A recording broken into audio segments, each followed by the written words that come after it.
Welcome to the Hopeful Church. Our episode will begin in a minute, but first, we wanted to ask you to take just a second to review our show. Whether you're listening on Apple Podcasts, Spotify, YouTube, or another platform, we'd really appreciate it if you gave us a review. Reviews help us reach more listeners with stories of hope emerging from the church. We're so grateful for your support. Now, for today's episode, our host Darrell Gwaltney is having a conversation with Todd Deatherage. Todd Deatherage is the co-founder of Telos, a Washington, D.C. based nonprofit dedicated to the formation of communities of American peacemakers across lines of difference to bring healing to conflict at home and abroad. Todd's passion is for helping Christians embrace Jesus' call to be peacemakers as central to their discipleship journeys, which is the topic of our conversation today. In this episode, you'll hear about the difference between hope and optimism, what we can learn from Christ's example of peacemaking, how uncomfortable moments can bring understanding, and stories about churches who are peacemakers in their own communities. Here's our conversation with Todd Deatherage. Welcome to the Hopeful Church podcast. I'm Dr. Darrell Gwaltney. I am the Executive Director of the Men's Center for Church Leadership here at Belmont University. And our host today, our guest today is Todd Deatherage, who is the Executive Director and co-founder of Telos. I met Todd last year when I went on a trip in the American South, a reconciliation and peacemaking trip led by his organization, Telos. And I've been getting to know him. And I just wanted to have a conversation with him about the work that he does and his interest in reconciliation in the world that we live in today. So I'll just begin with a simple question. Todd, if you would, tell us a little bit about yourself and the work that you're doing at Telos and how you got into it. Yeah, thanks so much. I'm really grateful for the opportunity to have this conversation today. It's been great spending time with you more recently, and I'm looking forward to doing more of that in the future. I grew up in Arkansas. I'm in the D.C. area now, so Tennessee is the only thing that kind of separates my home in Virginia from where I grew up in Arkansas, but Tennessee's a long state. I've driven through it many times on the way back and forth between the two. I was, grew up in a Christian home, Christian family, grew up in the church, and faith was always pretty important to me in my life. But it was only when I came to Washington to work on Capitol Hill and ultimately into the State Department that I really had to grapple with the complexity of the world that felt like my faith was not quite adequate my theology actually wasn't quite adequate to deal with all that. And it really kind of sent me on a deeper faith journey. And the more I kind of went deeper in trying to understand what it meant to truly follow Jesus in the world, and to kind of allow myself to be formed more and more in a disciple-like way into the way of Jesus.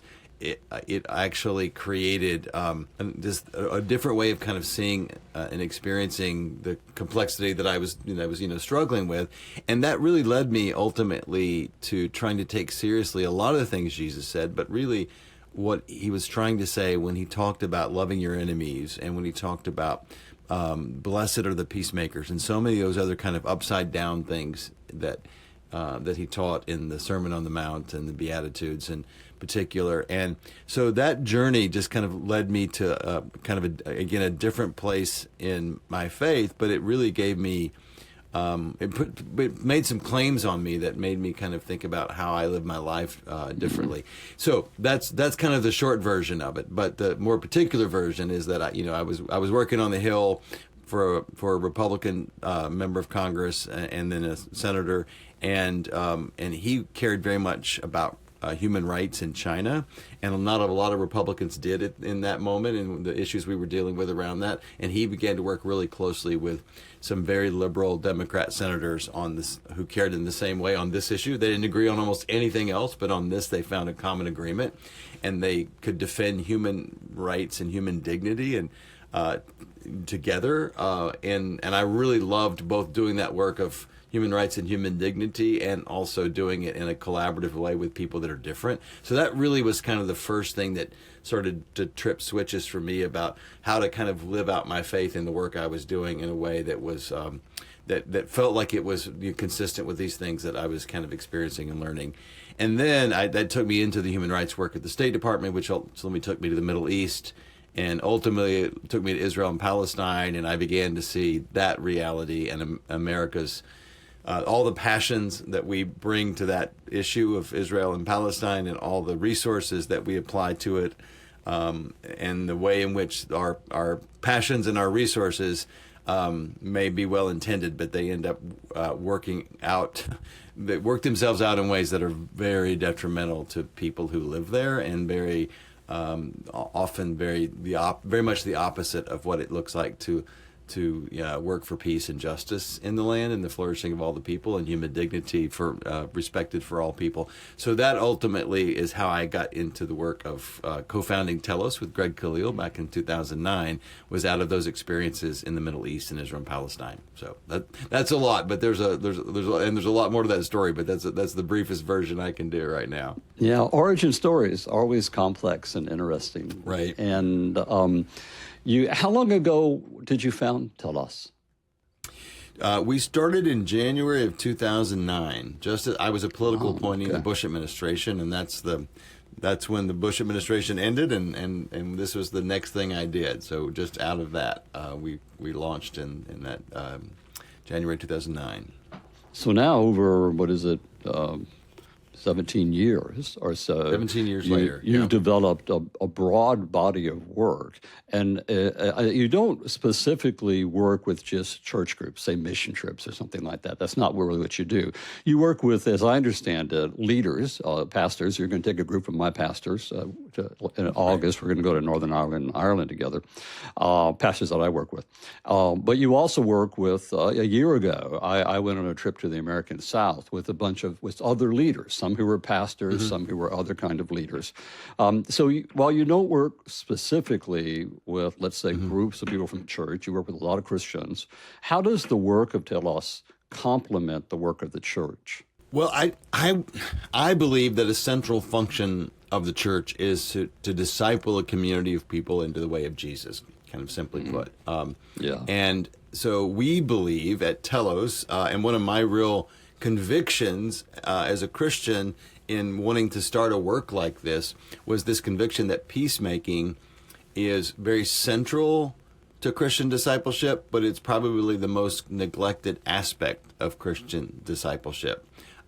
So one of our goals at Telos in working with churches, and again, as you know, we work with other communities as well and other leaders from other sectors as well, but most of our work has been with Christians, and almost all of mine has been with Christian leaders. And one of our central goals there in working with the churches is to help them and work together with them to find ways to better embrace that calling to be embodied peacemakers in the world, to live out this calling in their communities and in the world and all the places they have influence. And so that's, that discipleship question, I think, is really kind of obviously it's a central project of the church, and peacemaking really is central to what it means to be a follower of Jesus in the world. And so how do we bring all that together? That's the work we've been trying to do with the church for a long time now. Oh, that's great. I know very early on in my life and ministry, the Luke 9:23 words of Jesus, if anybody wishes to come after me, let him deny himself and take up his cross daily and follow me, has been a challenge for me. Always trying to put myself out of the way and follow Jesus. And so I can imagine just the conversations you've had over the years with people, because when we're thinking about following Jesus, and when you frame this as a discipleship conversation, how do you see people making progress when you talk about reconciliation and peacemaking? What are some key things that allow people in that discipleship work to experience reconciliation and peacemaking? Well, I will first of all say, when you read the Beatitudes, you're often left wondering, is Jesus serious? Is this for real? Because he says these things, blessed are the peacemakers, and well, maybe. I mean, we have a Nobel Prize for peace in the world, but mostly people who do the work of peace and justice are not don't necessarily look like they're the ones who are blessed. And in fact, there are a number of throughout history, there are a number of people who have advocated for peace and justice in the world and have been killed for doing it, right? So it doesn't always look that way. But having said that, having taken so many people on these journeys like you went on with us in the South, and we've led many, many trips to the Holy Land and to other parts of the world, and done other work with people, and seeing the transformation it makes, and seeing there is a blessing in the work. It's a blessed thing for people to see people embrace this and live this out in their own context and communities. So I would give some examples of some of the churches that we're working with right now that are doing some amazing stuff. There's a church in South Bend, Indiana, called South Bend City Church, and they intentionally planted themselves in the kind of downtown area and the kind of area that was kind of the roughest part of town, if you will. But it's also immediately adjacent to the most prosperous part of town, which is Notre Dame University and all that's around there. And they wanted to live in the proximity between all of these very different contexts that are kind of side by side, but very separate and very disconnected. And one of the things they began to do after doing several trip and other experiences with us was to try to design their own kind of immersion experience there in their community to help their people go on a journey to learn their own city better and to learn its history and to lean in and listen to the people who are most vulnerable, especially leaders in kind of marginalized communities, to see what are their issues, what would it take for the church to be a healing and reconciling agent of justice and healing and repair right here in our city. And the way to know that is to listen to those people that are vulnerable, and particularly the people in those communities who are doing incredible work to try to make the realities more just and whole. And so that's a beautiful example of a church that has over and over again now, multiple times, they've created these kind of 2-day immersion experience weekends for their people to go on and get to know their community better and get to know it in its holistic way, and all of its kind of history, and some of it is pain and injustice, and some of it's just beauty and all, but the complexity of their city, and that is a way to help a whole church community find a way to be an agent of healing and repair. I was just out in Jackson Hole, Wyoming this last week, and while I was there, I met with two of our kind of friends and church partners there, the pastor of the Presbyterian Church and the pastor of the Episcopal Church there. And one of the central things in Jackson Hole, I don't know if you know this town, but it's very unique and artificial in so many ways. There's so much natural beauty all around. There's nothing that's artificial about it, but there's so much wealth that has been drawn there because of that natural beauty and because of the scarcity of private land. Real estate prices are just absolutely insane. They've always been high, but particularly since the pandemic, they're absolutely insane. And you have kind of a millionaire and billionaire class that have come in and bought up these properties, and now there's a huge affordable housing crisis. So it's not just restaurant workers and cops that can't afford to live there anymore. It's also like medical doctors who can't afford to live there right now. Right? Yeah. And so it's created a real way in which this community is seeing that we can't flourish if we don't realize how interconnected we all are. Our work is always predicated on this idea that you have to understand what peacemaking is. You have to understand what peace is, and peace is really, it's this, it's the English translation of shalom, right? The Hebrew word, which is this wholeness and unity of God's original design, where men and women are living in right relationship with God and each other, and the creation in flourishing and justice and peace and wholeness, right? That's kind of what we're working toward, and that's what God is working toward and inviting us to participate in. And so, in a community like Jackson Hole, you can just see it so obviously that there are people that are flourishing. They have a lot of wealth and they live with a lot of beauty all around them, but their actual flourishing is connected to also being able to see a medical doctor or get a fireman to come if the house is on fire, or just to live in those set of relationships, and everybody's got to flourish. So these two churches are both really involved in affordable housing. One of them actually, the Presbyterian Church, has actually taken some of its property and investing in an affordable housing complex for people. And that is a way to actually do reconciling, healing work in your own community. The other is really kind of leaning into the longer history of the area, and particularly the Native Americans that the Native American experiences of displacement there, and reservation systems around them, and so they're trying to lean in more into some of those issues as well, and trying to figure out what does it look like to account for our own story and our own history, and how can we work to make a current reality more just when we know those things. So those are just a couple of examples of churches that I think are really trying to live this out here in our own country. One that you'll see when we go to Ireland together in August, and I'll end with this one, but is a beautiful story of a Catholic parish and a Presbyterian church, and the priest and the pastor are just the closest of friends, and they have come together to create an art, music, culture festival for the whole city of Belfast, because Belfast is a very divided place along kind of Catholic Protestant lines and also socioeconomic lines. And so there's like 4 quadrants of Belfast. So they call it the Four Corners Festival. And it is a way to use story, art, music, food, culture, all those sorts of things, and to get people to cross the lines that they live within, and to get to know each other. And it's a beautiful gift to their community. It's been going for some years now, and it's turning into quite a big event every February, this Four Corners Festival. So those are just some examples, and I could go on and on about churches that are really trying to live outwardly as a healing, reconciling agent of justice and beauty and healing and health in their communities in which they exist. Thanks, Todd. Those are 3 really great examples, and they're all focused on community. I remember last year when I went on the trip that you all led to the American South, and the basic format was we would go to a place in the community, we would meet some people, and hear about their life experiences and the way they had struggled through issues of racism or poverty or injustice. And then we would often come back, and then in the evening, we would sit around a table together, and we would talk about that experience. And those kind of intentional conversations, I think, are really important for us. First, the experience of community, and then in community, talking about that. How do you see the work that you're doing? I know you. So you go to the American South, and that trip that I was on, we started in New Orleans. We went to the Bayou. We went to Jackson, Mississippi, and we went to Selma and Montgomery.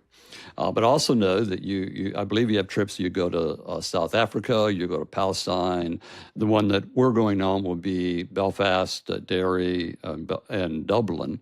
And so how do these trips help create conversations for people and move them in that discipleship path of peacemaking and reconciliation?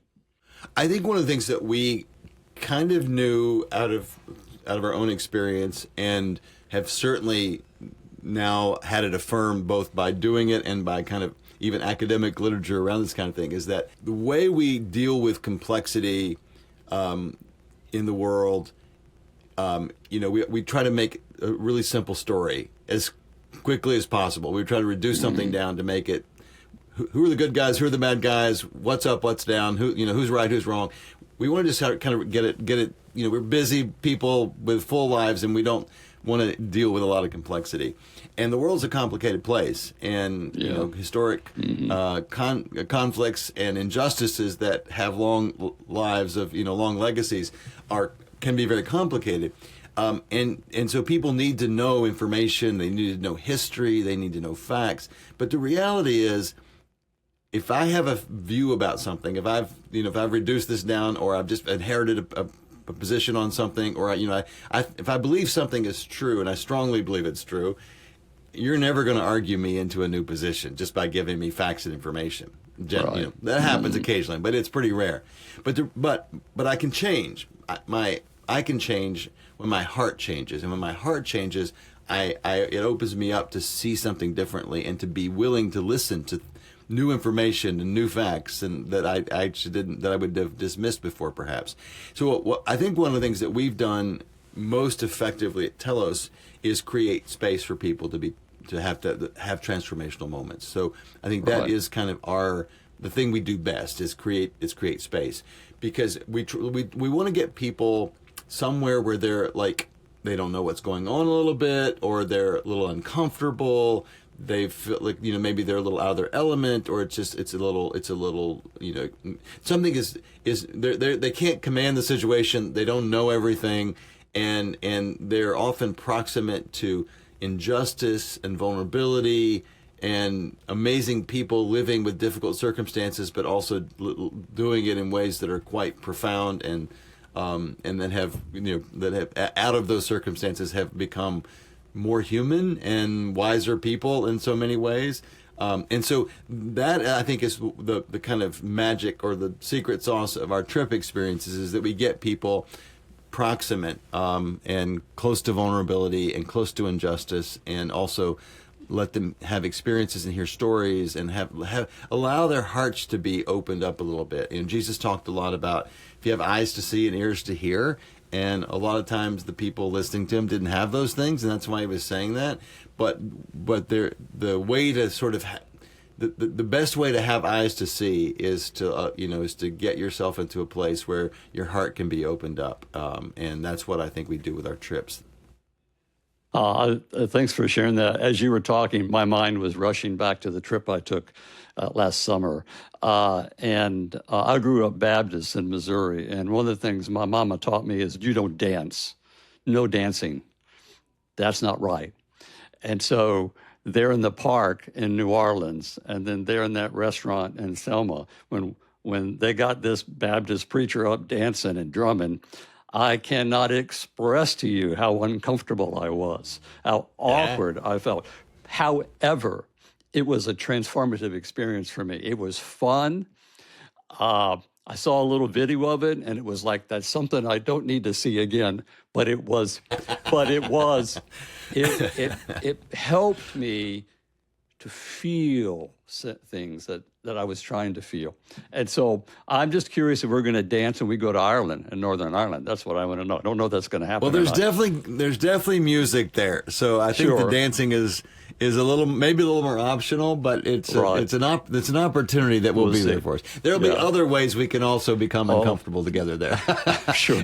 I'm sure as a couple of white guys from Missouri and Arkansas with Baptist backgrounds, we'll definitely find some ways to be uncomfortable. I'm sure that's true.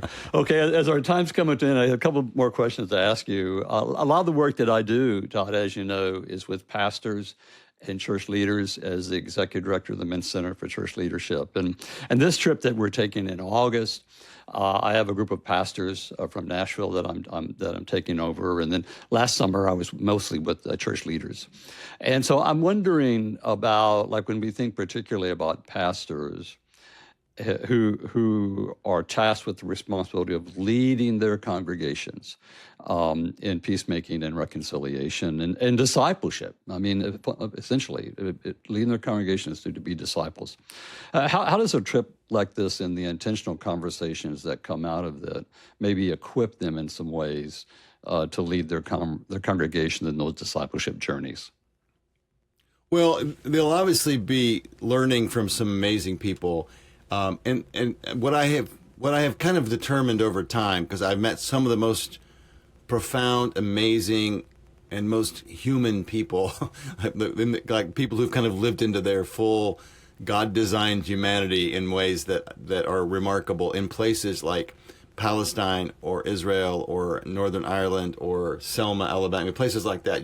And so they're going to meet some amazing people. And I realize, like, they're probably kind of normal people like you and me, but they've lived in this crucible of injustice and suffering and all sorts of insecurity and all the things that have made up the sum of their lives, and yet in that crucible they have kind of been refined into these diamonds, because they've had to really decide what is really true in the world, and how do I want to live in it, and how do I want to relate to others, and all those sorts of questions that are very important. And so they're going to learn from people, and they're going to learn from each other. And I think that's a really important thing. Especially, I was with your group recently in Nashville, and I was so taken by the kind of different kinds of diversity that existed in the room, and in all kinds of ways. Everybody was Christian, but doing it a lot of different ways. And so just various kinds of traditions and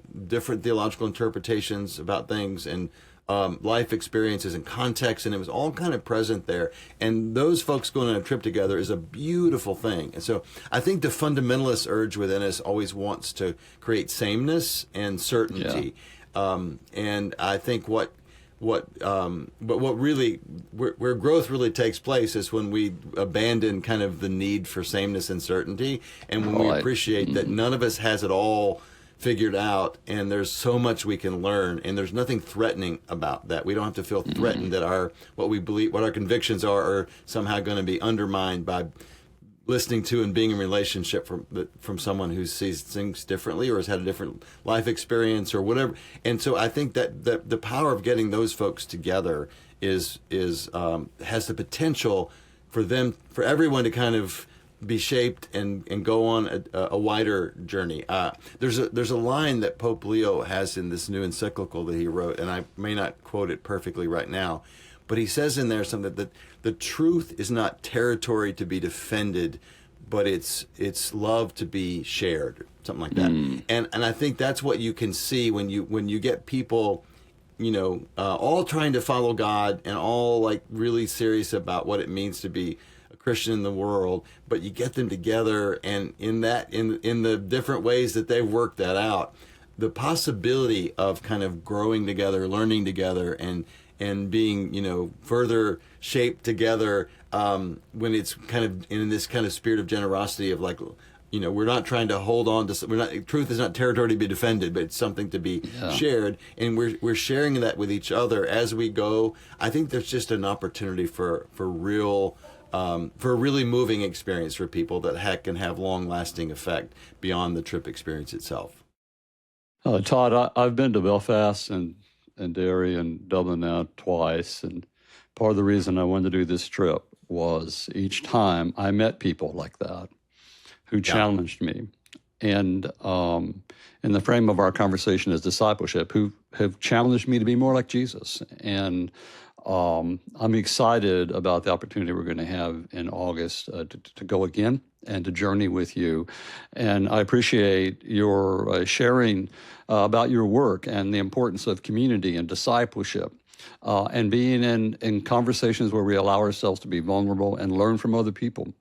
Even if we're not in 100% agreement, we can still learn from them, and we can find ways to be in reconciliation. So grateful for that, grateful for your time today.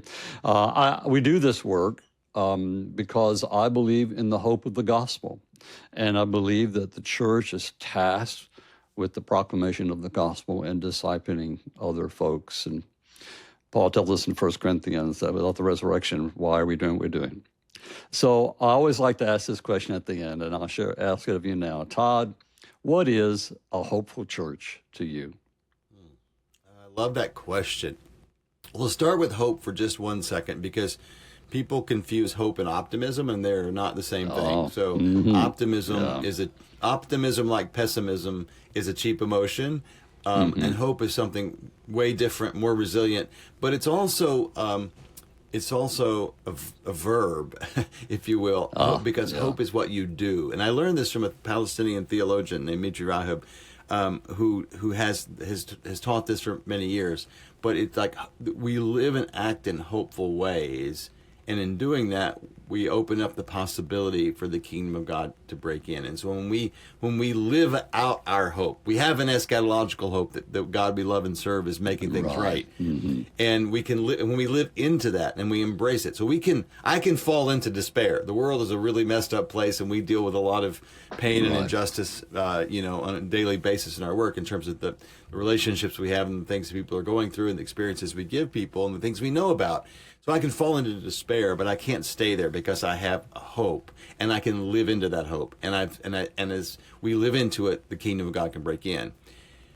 The other thing I would say is hope is not just sort of confidence in the future that God is going to make things right, but that He's doing it now. But it's also, as the former Archbishop of Canterbury, Rowan Williams, says, hope is the confidence that the past and the present and the future are all held in one relationship by a God who loves us. And I really love that idea that, like, these sufferings are not lost on God, that God is present to us in our contemporary sufferings, and he's present to us even in the historic traumas of the past that we've experienced or that have happened to people.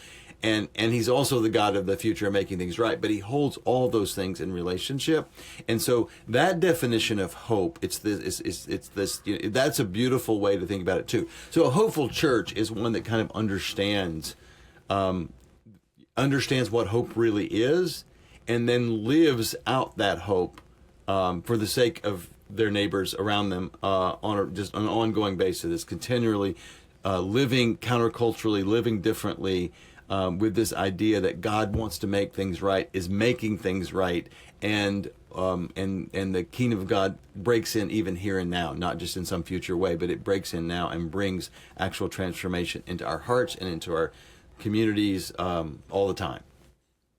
Oh, wow, Todd, what a strong finish. I find myself wanting to summarize that, but I'm just going to stop. I'm not going to try to summarize that. That is very, very powerful, a great image of God at work in the past, present, and future for the hopeful church and the work we do together. Todd, thank you so much for joining us today in our conversation about the hopeful church and the great work that you're doing.